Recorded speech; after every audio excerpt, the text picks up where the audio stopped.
Okay, so now we look at the development of the Malaysian Takaful industry. The development of the Takaful industry in Malaysia in the early 1980s was inspired by the prevailing needs of the Muslim public for a Sharia-compliant alternative to conventional insurance, as well as to complement the implementation of the Islamic Bank that was established in 1983. It was, to a larger extent, triggered by the decree issued by the Malaysian National Fatwa Committee, which ruled that life insurance in its present form is a void contract due to the presence of the element of gara, uncertainty, riba, usury, and the financial gambling. A special task force was established by the government in 1982 to study the viability of the setting up of an Islamic insurance company. Following the recommendation of the task force, the Takaful Act was enacted in 1984 and the first Takaful operator was incorporated in Malaysia in November 1984. In developing the Takaful industry in Malaysia, Bank Negara Malaysia has adopted a gradual approach which can be divided into three phases, which is phase 1, phase 2, and phase 3.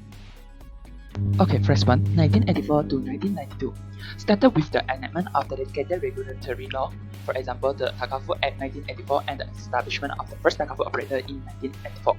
So the primary focus during this period was the establishment of the best infrastructure for the industry. This act, which is still in use, is enacted to govern the conduct of the Takaful business and requires the registration of the Takaful operators. It also provides for the establishment of the Sharia committees to ensure that the business operator of a Takaful operator are in compliance with the Sharia principle at all times. Okay, phase 2, 1993 to 2000, somewhat the introduction of the competition with the entry of another Takaful operator. This period also saw a greater cooperation among the Takaful operators in the region, including the formation of the Asian Takaful Group in 1995 and the establishment of the Asian Re Takaful International Limited in 1997. So this has facilitated the Re Takaful arrangement among the Takaful operation in Malaysia and in the region, namely Brunei, Indonesia, and Singapore. Okay, phase 3, 2001 to 2010. So began with the introduction of the Financial Statement Master Plan, in short FSMP, in 2001, which among of the objectives is to enhance the capacity of the Takaful operators and strengthen the legal, Sharia, and regulatory framework. So the section of the FSMP which relates to the Islamic banking and Takaful is a roadmap towards the realizing the aspiration of the Malaysia becoming an international center for Islamic finance. So this period has so far witnessed an increased pace of development and competition with the licensing of 3 new operators.